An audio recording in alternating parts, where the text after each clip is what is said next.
रविवार सोमवार मंगल बुध गुरु शुक्र शनि। रविवार को जन्म हुआ, सोमवार को बड़े हुए, मंगलवार को ब्याह हुआ, बुधवार को बच्चे हुए, गुरुवार को बीमार पड़े, शुक्रवार को हॉस्पिटल गए, शनिवार को सीताराम हो गए। 7 दिन तो यूं ही निकले। छोटी सी जिंदगी में हम ऐसे ही जीवन को निकालते।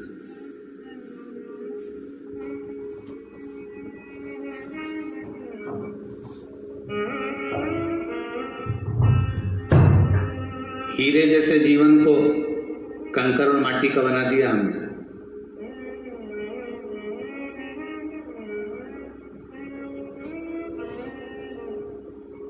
मां को सबसे ज्यादा दुख कब होता है? जम के बोलिएगा जरा। जितने लोग आस्था चैनल के माध्यम से कथा सुन रहे हो, टीवी पर या मोबाइल पर सुन रहे हो, माता को सबसे ज्यादा दुख कब होगा? माता के जीवन में सबसे बड़ा दुख जब होता है कि मां अपने बेटे को बनाना कुछ चाहती है और बेटा बन कुछ जाता है।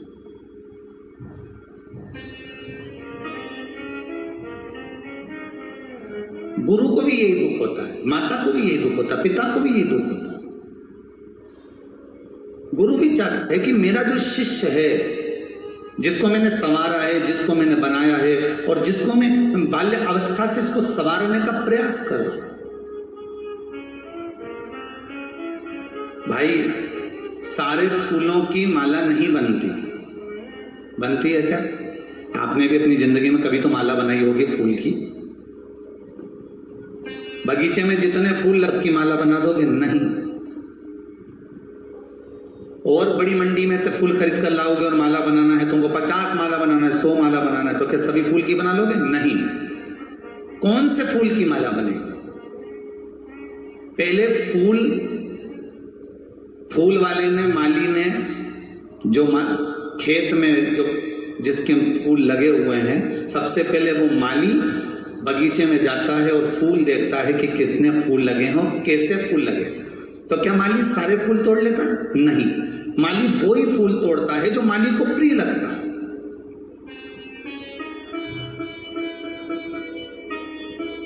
जो माली को अच्छा लगा।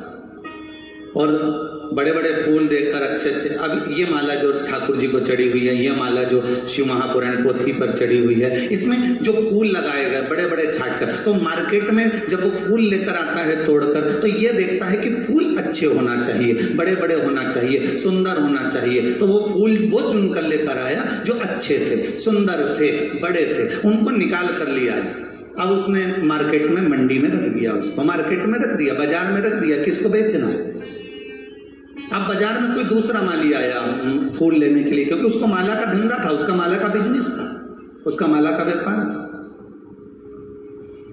उसने देखा फूल की बहुत सारी ढेरियां लगी हैं, कहीं कहीं छोटा सा फूल है, कहीं कहीं बड़ा फूल है, कहीं और उससे बड़ा फूल है। तो उस माल खरीदने वाले ने और देखकर माल खरीदा और फूल खरीद लिए।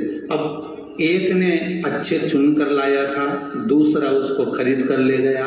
फिर अब वो माला जब बनाने बैठा ना, तो भी फूल छाट रहा है। तुम कभी किसी माला बनाने वाले के पास में 15 मिनट खड़े होकर देखना, 5 मिनट खड़े होकर देखना, जब वो माला बनाता ना, तो अच्छे अच्छे फूलों को छाट छाट कर ये बढ़ाए और उसको फिर अच्छा, फिर जो बेकार होगा उसको नहीं पड़े रहने देगा, उसको साइड में निकालते जाएगा और अच्छे अच्छे फूलों को देखकर फिर वो माला बनाता। अब एक ने तोड़ कर लेकर आया, दूसरे ने माला बनाई खरीद कर, तीसरा गया खरीदने के लिए। माला 3-4 तरह की टंगी हुई थी, छोटे फूल की भी थी, बड़े फूल की भी थी। अब आप जब खरीदने के लिए गए तो खरीदार ने देखा कि जो अच्छे फूल की माला है, बड़े फूल की माला है, वही आप खरीदना पसंद करेंगे। ये 20 रुपए की, ये 15 रुपए की, ये 50 रुपए की, हमें ये दे दो। ये 5 रुपए 3 रुपए वाली जो छोटे छोटे फूल रहने दो, इसको करेंगे क्या, पड़े रहने दो, हमें बड़े फूल की माला चाहिए।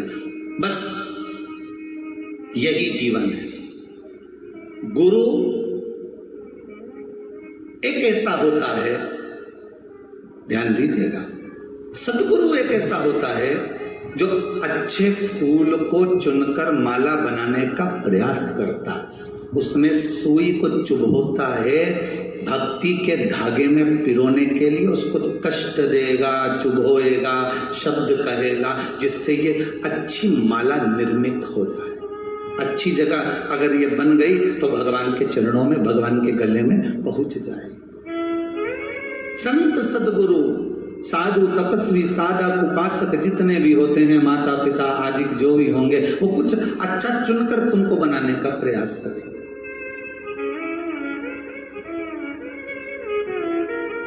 वो अच्छा देने का प्रयास करेंगे। शबरी अम्बा राम जी को अगर बेर दे रही है ना, तो पहले उसको चखती है। क्यों? जम के बोलो, किस लिए? कि खट्टा ना हो, तीखा ना हो, बेकार ना हो। तो शबरी अम्बा बेर को चखती है।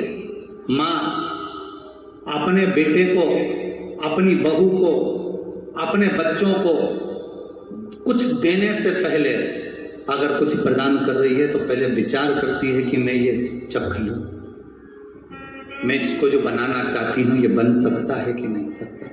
इसको मैं उस सीढ़ी तक लेकर जाना चाहती हूँ, उस मंजिल तक लेकर जाना चाहती हूँ जिस मंजिल तक कोई ना पहुंचा। माता पिता गुरु अपने बच्चे को मंजिल तक पहुंचाने का बहुत प्रयास करते हैं। अब मर्जी आपकी है, आप कितनी गहराई तक जाते हैं, कितनी गहराई। समुद्र के किनारे मॉर्निंग वॉक करने वाले जो मॉर्निंग वॉक करते हैं, समुद्र के किनारे, जो तालाब के किनारे, जो सरोवर के किनारे, नदी के किनारे जो मॉर्निंग वॉक सुबह सुबह घूमने के लिए जाते हैं, उनको बड़ा मजा आता है सुबह सुबह समुद्र के किनारे घूमने। बोलो आनंद आता है कि नहीं आता? समुद्र के किनारे घूम रहे हैं, उनको मॉर्निंग वॉक करने में बड़ा आनंद आ रहा है। उनको समुद्र के किनारे घूमने में, कोई कोई शाम को भी जाता है बीच पर, जूम पर, तो उनको बड़ा आनंद आता है। समुद्र के किनारे घूमने वाले को बड़ा मजा आता है। क्या केवल उसी को आनंद आता है? क्या केवल उसी को मजा आता है? केवल उसी को आनंद आता है? नहीं, उससे ज्यादा आनंद जो समुद्र के पानी में खड़ा रहता है, पानी की लहर जिसको लगती है, उसको उससे ज्यादा आनंद आता है। बोलो आता है कि नहीं आता? जो किनारे पर घूम रहा है उससे ज्यादा आनंद पानी में खड़े रहने वाले को आता है। पानी में खड़े रहने वाले को इतना आनंद आता है, जैसी लहर आएगी, बालू रेत नीचे पांव से खसक कर जाएगी, लहर वापस जाएगी, उसको और आनंद आ रहा है। पर उससे ज्यादा आनंद किसी और को भी आ रहा है जो समुद्र में नहा रहा है, जो अटखेलियां कर रहा है पानी, जो नहा रहा है, उसको और आनंद आ रहा है। और उससे ज्यादा आनंद, नहाने वाले से ज्यादा आनंद किसको आ रहा है? जो डुबकी लगा रहा है, जो डुबकी लगा रहा है, डूब रहा, डुबक रहा, उसको आनंद आता है। और डुबकी लगाने वाले से ज्यादा आनंद किसको आता है? बोलो जन के, जो समुद्र के अंदर गोता लगा रहा है और बिल्कुल नीचे जाकर सीप में से मोती निकाल कर ला रहा है, सबसे ज्यादा आनंद उसको आ रहा है। बस यही हमारा जीवन है। कोई कोई ऐसे होते हैं जो समुद्र के किनारे पर घूमते रहते हैं, कोई कोई ऐसे रहते हैं जो मन में सोचते तो हैं कि मैं सत्संग में जाऊंगा, कथा में जाऊंगा, मंदिर जाऊंगा, देवालय जाऊंगा। ये उसी में के हैं जो समुद्र के किनारे घूम रहे हैं। इनने पूरी जिंदगी निकाल दी घूम घूम के, और ये सोच रहे हैं मैं बड़े आनंद में हूं, पर इनसे बड़ा आनंद दूसरे को प्राप्त हो रहा है। और भी हैं, कोई कोई ऐसे भी हैं जो पानी के अंदर जाके खड़े हो गए, कई कई ऐसे हैं जो मंदिर के अंदर जाकर बैठ जाते हैं, कई कई ऐसे हैं जो प्रवचन में जाकर बैठ जाते हैं, कई कई ऐसे हैं जो टीवी खोलकर बैठ जाते हैं, कई कई ऐसे हैं जो कथा में जाकर बैठ जाते हैं। पर वो उतना ही, बस पानी आए और पांव के नीचे से निकलता चले जाए, इनको भी आनंद आ रहा है। पर इनसे ज्यादा आनंद उसको आ रहा है जो डुबकी लगा रहा है। कोई कोई ऐसे भी है जो मंदिर में जाकर दिया भी लगाते हैं, पानी भी चढ़ाते हैं, अगरबत्ती भी लगाते हैं, अभिषेक भी करते हैं, पूजन भी करते हैं, मतलब ये डुबकी लगा रहे हैं। और इनसे ज्यादा आनंद उसको आता है किसको? जो डूब कर गोताखोर अंदर जा रहा है।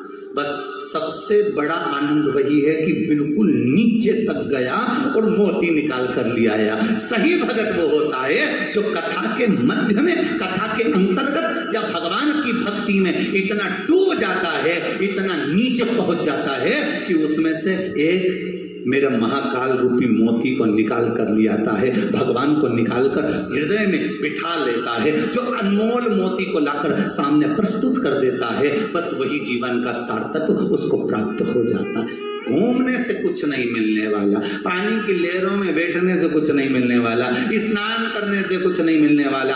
अगर सही तरह से अपनी जिंदगी का आनंद लेना है तो शिव महापुराण में थोड़ा सा अंदर जाना पड़ेगा, थोड़ा सा पहुंचना पड़ेगा, मिल जाए।